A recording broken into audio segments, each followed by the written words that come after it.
Hey, welcome to The Ridge. I'm Reed, the Connections Pastor here, and I'm glad you decided to check us out today. Oh, And happy May. Can you believe we're already 4 months into 2021? For as slow as last year seemed to go, this year is already flying by. If you consider yourself new to the Ridge, we especially want to welcome you. If you would, we'd love for you to text hello to that number that you can see on the screen.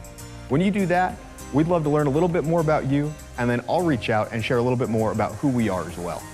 Plus, if you do that, we're going to send you a gift, just as a way of saying thanks for being here, whether you're online or in person. If you give through the Ridge, we wanted to say thank you.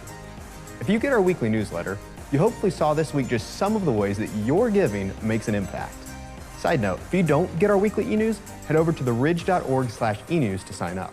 From people being baptized, to a church being built in India, and even to our app that helps people take their next steps, when you give through the Ridge, you're a part of doing whatever it takes to reach our community for Christ.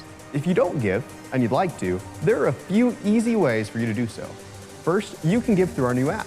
To download it, all you have to do is text Ridge Columbus app, all one word, to 77977. You can also give online. Just head to theridge.org/give. You can make a one-time gift, or you can even set up a recurring giving if you're ready to take that step. No matter how you give, really, we just want to say thank you.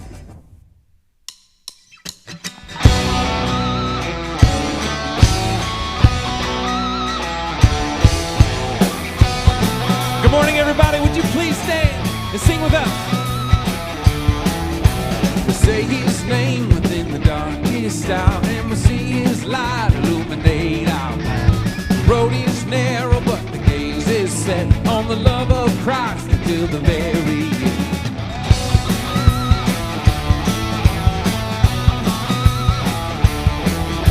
We walk in the truth that overcame our sin, leaving a past and how we once had lived, giving a life to see your name made known, 'cause the love of Christ is what the world needs the most. So Lord, lead us in the ways of your love, to lead a broken world to your cross. Lead us in the ways of your love. We are yours forever. Our lives won't be the same. Yours forever. Our eyes won't turn away. We are yours forever.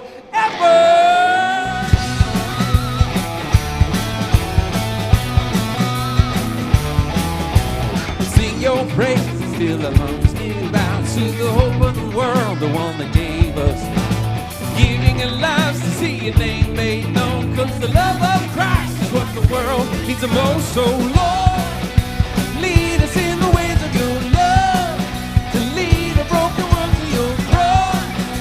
Lead us in the ways of your love. We are yours forever. Our lives won't be the same.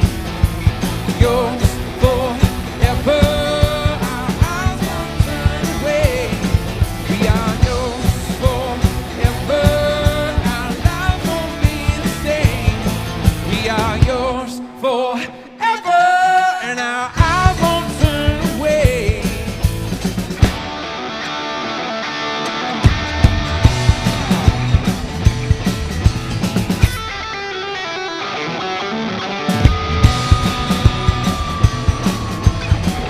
We're living in the one who gave his life to see us in erased. We know our hope is never gonna fade away. We're living in the one who gave his life to see us in erased. We know our hope is never gonna fade away.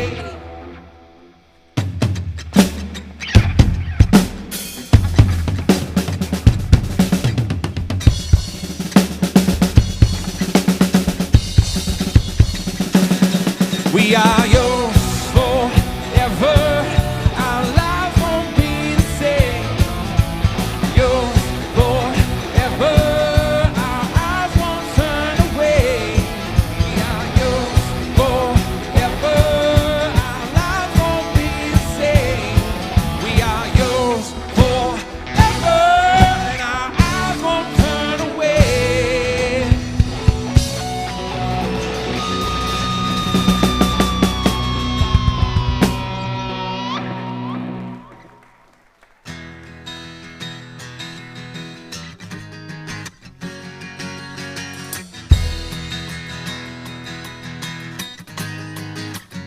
Lord, I come to you with nothing left to prove. You know all I need. I need you to help me. Covered in my shame, I hear you call my name. Lord, I look to you. There is no one else. And now I'm shouting, my God, my Father, my hope. There's no other. You're everything. You're everything. My God, my Father, my hope. There's no other. You're everything. You're everything. Lord, I come to you with nothing left to lose. You know all I need. I need you to help me. Covered in your name, there is no more shame. Still I look to you. There is no one else. And now I'm shouting, my God, my Father, my hope. There's no other. You're everything. You're everything. My God, my Father, my hope. There's no other. You're everything. You're everything.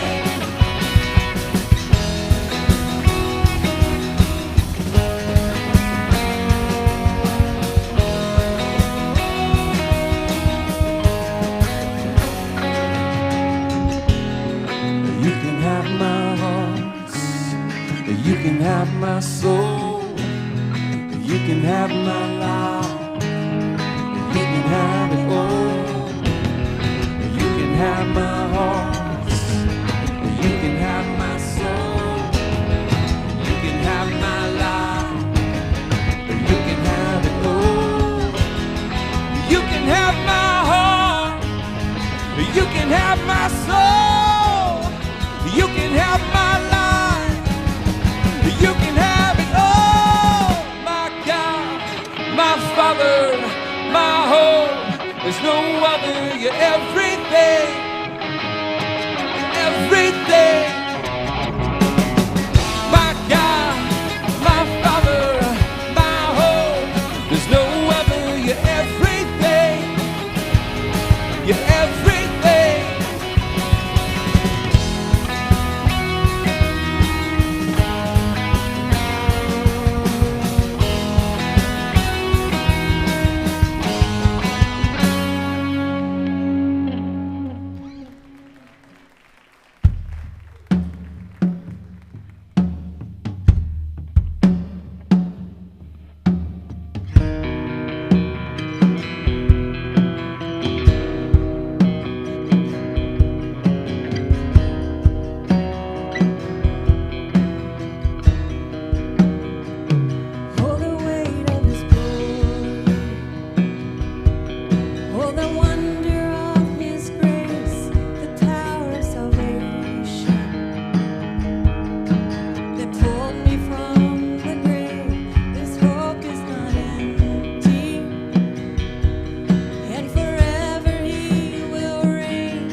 remember that his name will make a way. He'll make a way from the cross to the grave.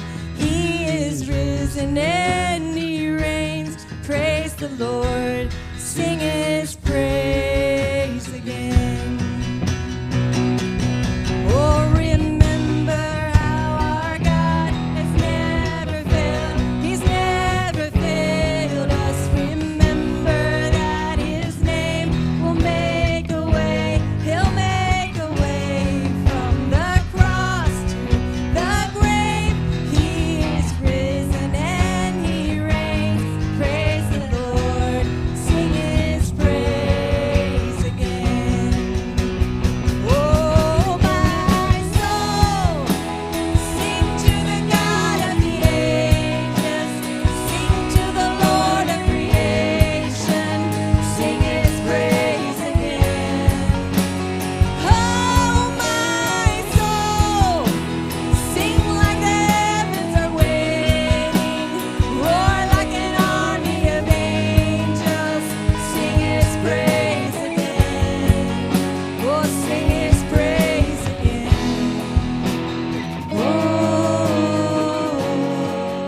Oh, sing his praise again. Oh, sing his praise again. Oh, sing his praise again.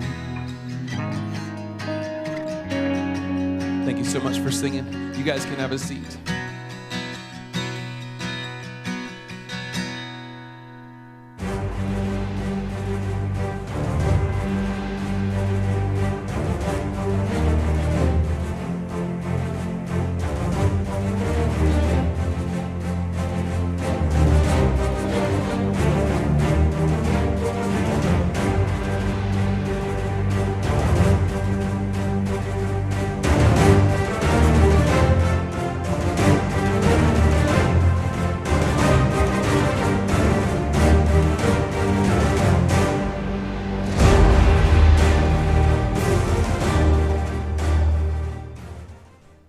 In January of 1919, a boy was born whose life was marked with standouts, areas where he stood out. He stood out as a four-sport varsity athlete in high school. He stood out in college as the first person ever to letter as a varsity athlete in 4 sports at UCLA. He stood out in the military after college when he was almost court-martialed at Fort Hood because he refused the driver's request for him to sit in the back of the bus. He's probably best known for his standout athletic ability on the baseball field.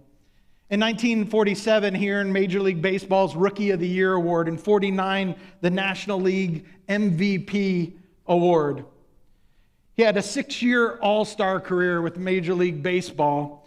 And in 49 through 54 of those 6 years. And then he's a Hall of Famer as well. His life is filled with standouts. And if you don't know or follow baseball, you may know Jackie. His 10-year standout career in Major League Baseball, it helped set the stage for our country's civil rights movement. Jackie's quoted as saying this: "Life is not a spectator sport. If you're going to spend your whole life in the grandstands just watching what goes on, in my opinion, you're wasting your life. Should I stand in the face of opposition to something that I believe? Should I approach a challenge passively so that I don't lose my credibility to address it in the future? How do I stand? When do I stand? What exactly should I stand up for, and when should I stand up for it?" Well, we're going to look at those questions over the next few weeks. Our series called Stand is a look at the life of a guy named Daniel. And Daniel's life was marked throughout with examples where he stood for his beliefs. When we're pushed to our limits, we have a choice to make. Will we choose the path of least resistance, or will we have the courage to take a stand? We're going to focus on a few times in David's life when he took a stand for God. from when he was captured as a boy to the lion's den to the fiery furnace. He stood out because he was different. He stood firm when faced with opposition. He stood strong when he knew the right thing to do. And he stood up for truth when his life was on the line. And all the while, he stood in his faith and weathered it. Today, Daniel stands out. It isn't lost on me that I was asked to talk about standing out. I'm often used as this point of reference because when you're 6'4", 275 pounds, and you have this small animal growing on your face, when you're in a crowded room, people tend to use you as a buoy or a visual beacon. Usually, somewhere across the room, a conversation goes like this. Do you know Karen? Yeah, she's right over there. Way over there. Okay, you see the guy over there, the big guy with the beard, the plaid shirt, Sasquatch-looking guy, the lumberjack. Yeah, Karen's just to the right of him. Sometimes we can't help but stand out. In this series, we're going to see Daniel's interaction with a handful of kings. And in Daniel 1, 3 through 19, Daniel faces one of the Babylonian Empire's most ruthless kings. He was a tyrant ruler, a warrior king who came up through the ranks of the military to become king. This guy's name was Nebuchadnezzar. Now, Neb was a pretty bad dude, and he was as bad as they come in the world of evil rulers. He had his chief of staff actually take captives the members of royal families and noble families in an area that he had just destroyed, decimated. He told his chief of staff, look, I want the best of the best, right? Verse 4, he says, select only the strong, the healthy, the good-looking young men. He said, make sure they're well-versed in every brand of learning and are gifted in knowledge and good judgment and are suited for service in the royal palace. Actually, this is where I can relate. You may not know this, little known fact. This is the exact criteria the church used to hire me as a pastor. Well, me and Daniel, just like Daniel and 3 of his friends, they were healthy, good-looking, young, smart guys. Verse 4 says that Neb wanted to train these men in the language and literature of Babylon. After 3 years of this kind of training, they were then to join his royal service. Now, at first glance, it seems like a pretty good gig, kind of a work-study program, right?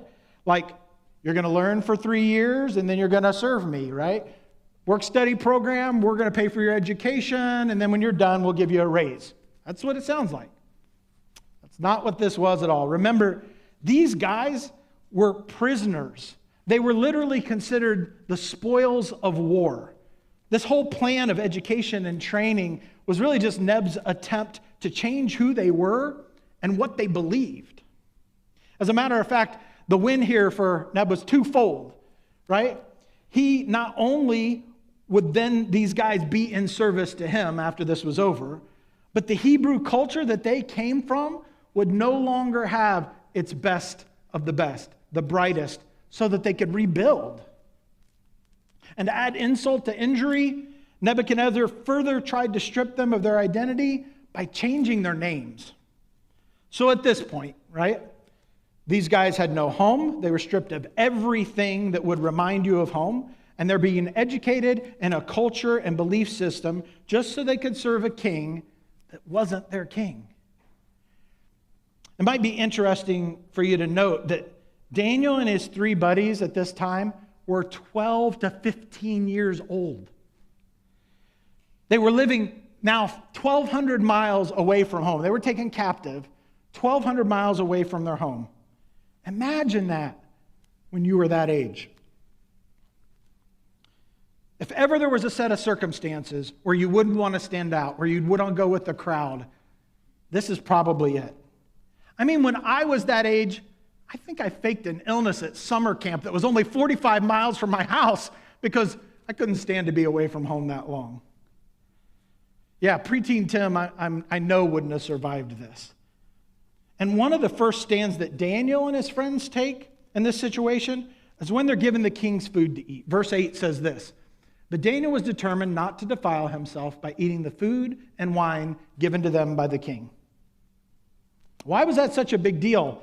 I mean, this was the king's food, right? It was probably the best food that kingdom had to offer. And if it was good enough for the palace, why wasn't it good enough for Daniel and his friends? Well, some say it was because the food might have been offered as a sacrifice to idols. Others say the kind of food might not have aligned with their culture and their belief system as food that they were permitted to eat. Either way, we know that eating it would have been to stand for something that stood against God. So Daniel did something interesting. He made a decision not to eat what was put in front of him. He made a decision to allow himself to stand out and to be different. Not for the sake of being noticed, but rather to honor God. Remember, verse 8 said this: he was determined not to do it. Determined. Daniel didn't fight back with a name change, the training, the education, because he knew who he was. He knew that God knew who he was. But when God might have been dragged through the mud, Daniel, eating the food that dishonored God, that is when he chose to take a stand, when he stood out. This is a great example that begins to answer this question: how do I stand out for God? How do I do it exactly? Well, this first step that Daniel took, just like that, to stand out for God, is to make a decision. Verse 8, remember, he said he determined to do it. That's his decision. He made a decision right there. Pastor Craig Groeschel says this: the decisions you make today will determine the stories you tell tomorrow. So many of the challenges in our lives really could be avoided if we were to predetermine some things. Like Daniel, can we determine ahead of time what we'll do? What if we predetermined right now those choices, those decisions, the boundaries? Where should we set them? What area in your life do you need to pre-decide? Is it about sex, drinking, that relationship with that guy or girl at work that probably shouldn't go any further? Is it about not bashing people or a group of people because their beliefs don't align with my beliefs? None of us want to make that decision because it's hard. It's not going to be easy to decide where that is. But what if you knew exactly where the line was? What if right now you drew a line in the sand? No, forget that. Draw the line, but then on that line, build a wall so figuratively tall and long that you wouldn't even consider trying to go around it. I promise that you'll be one step ahead if you resolve right now that because this is God's best for my life, that I'm not going to go any further than this. I'm not going to try and go around this wall at all. What does that look like in your life? Where do you need to build the wall right now? The decision you make today, it'll determine the stories you tell tomorrow. That can be a good story, or it can be a bad story. Did I stand, or did I stay seated when I should have been the first one to my feet? When I should have, without hesitation, stood out as making a choice that was different from the norm? I vividly remember a time when I was younger that I should have stood when I stayed seated. I joined in with a group of other guys ruthlessly picking on someone when I should have stood out. That moment is stuck in my brain because I knew it was wrong not to take a stand. That was a moment where I learned where the line should be. This predetermined choice that Daniel makes, it was a decision he had already made in his mind and his heart. He wasn't going to do anything that was against what God was asking him to do. Daniel's decision was that he would follow God and nothing else. This is his line in the sand.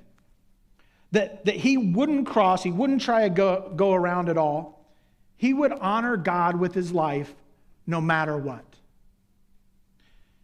Now note, this decision, it wasn't not to obey Nebuchadnezzar and not to not recognize any other authority. He actually recognized Neb's authority and obeyed him unless it went against something that didn't honor God.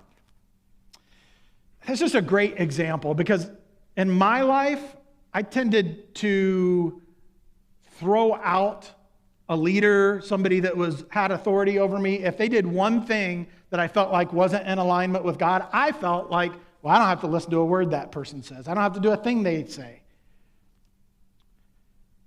But that's not what Daniel did. He accepted the teaching, the name change, but he made a decision that this would be dishonoring to God if he ate this food, and he stood out. He had already decided that. Just making the decision, though, sometimes that's not enough, right? I mean, we can make decisions all day long.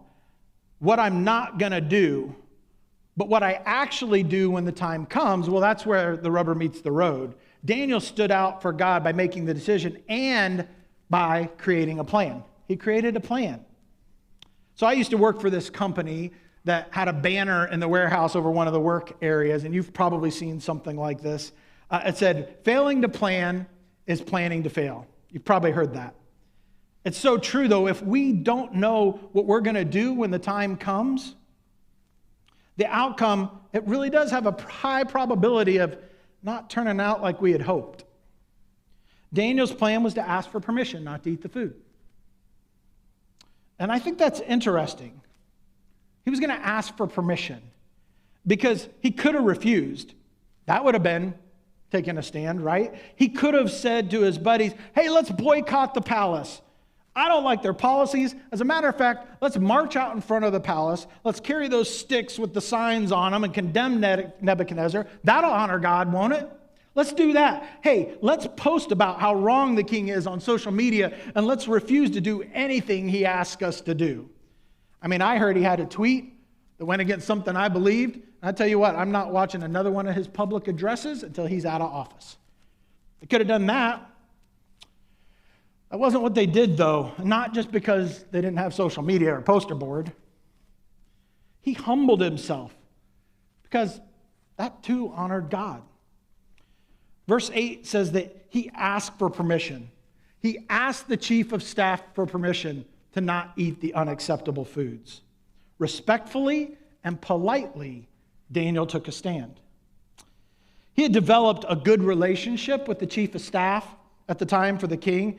Verse 9 says that this guy had a respect for Daniel, a friendship with him. Took another step, though, and he offered a suggestion in verse 12. He says, please test us for 10 days on a diet of vegetables and water. At the end of the 10 days, see how we look compared to the other young men who are eating the king's food. Then make your decision in light of what you see.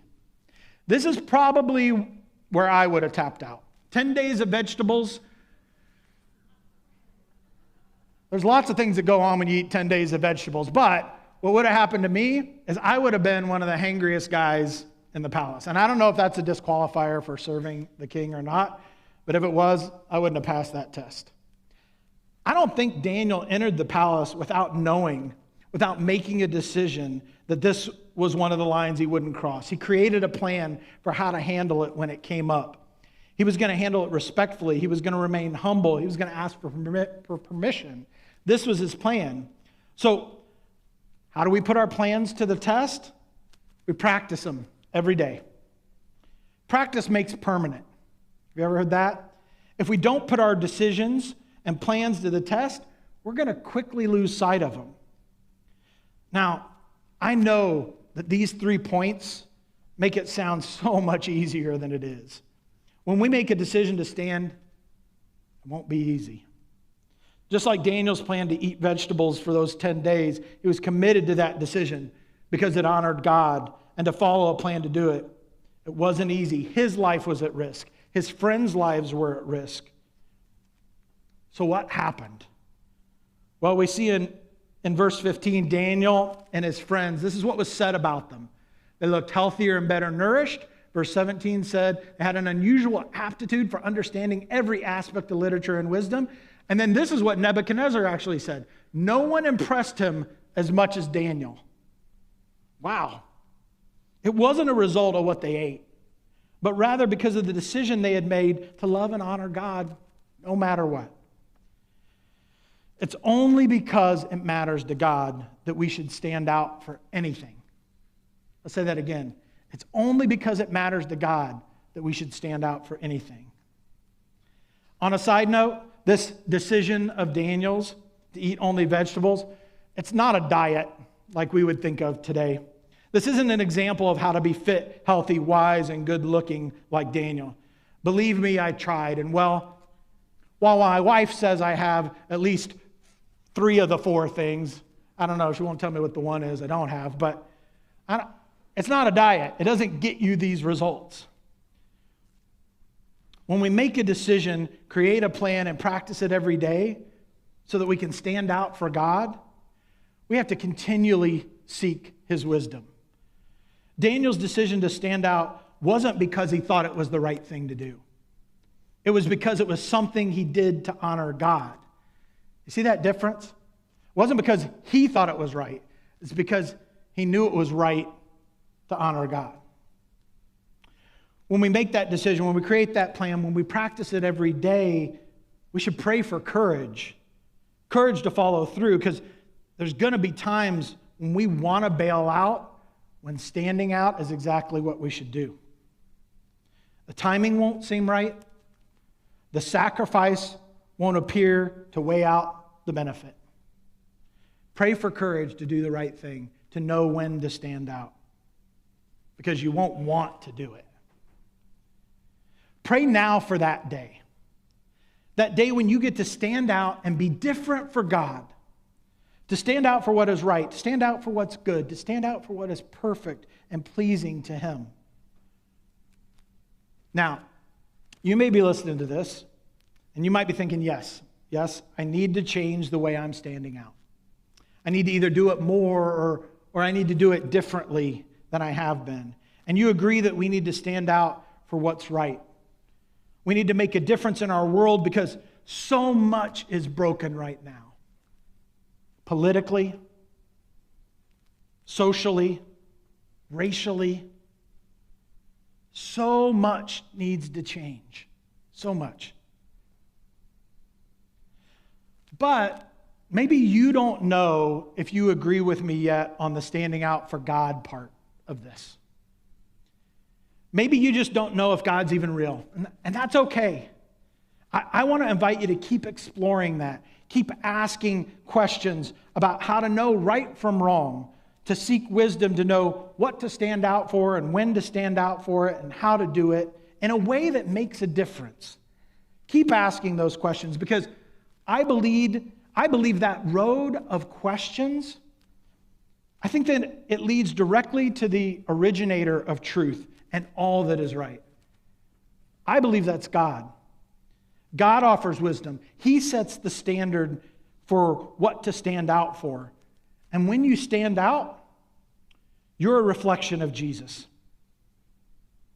Make a decision, create a plan, and practice it every day.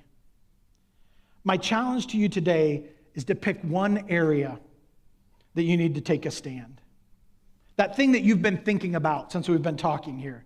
That one thing in your life where it's finally time to stand out. At work, at school, is it a relationship?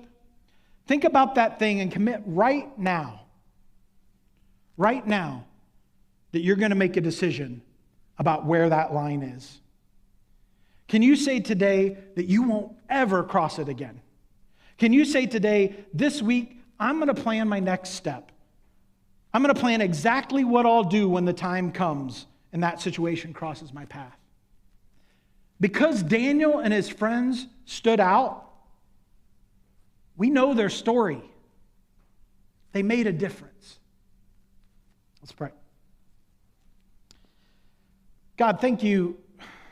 Thank you for your perfect love. Thank you for the example of your son, Jesus. Thank you for the example of Daniel's life. And I pray that this challenge that you've given us to stand out for you, that you'll make it clear those areas where we need to make those decisions, where we need to make the plan, where we need to practice that every day. I pray that those would be clear and that we can do and live our lives in a way that are honoring to you, that point to you, that reflect your Son. We love you, and it's in your name I pray. Amen.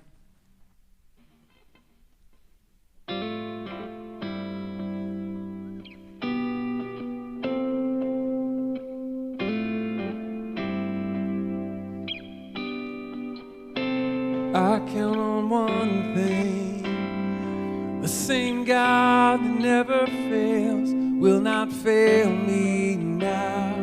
You won't fail me now in the waiting.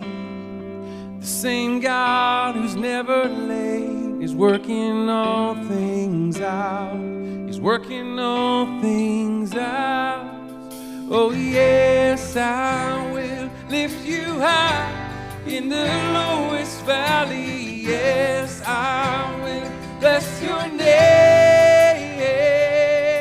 Oh yes, I will sing for joy when my heart is heavy for all my days. Oh yes, I will. If you would please stand and sing this with us.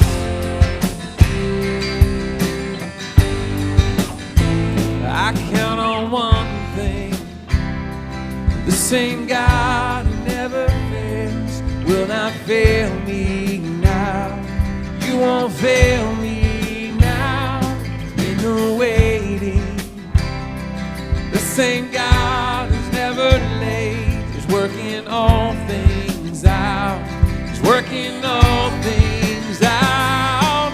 Oh yes, I will lift you high in the lowest valley. Yes, I will bless your name. Oh yes, I will sing for joy when my heart is heavy for all my days. Oh yes, I will for all my days. Oh yes, I will. And I choose to praise, glorify, glorify the name of all names. Nothing can stand against, and I choose to praise, to glorify, glorify the name of all names. Nothing can stand against, and I choose to praise, to glorify, glorify the name of all names.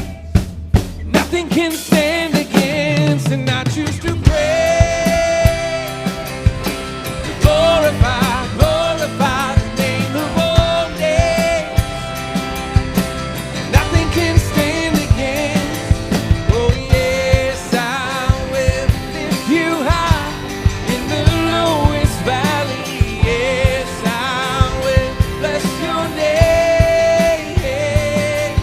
Oh yes, I will sing for joy when my heart is heavy for all my days. Oh yes, I will for all my days. Oh yes, I will for all my days. Oh yes, I will.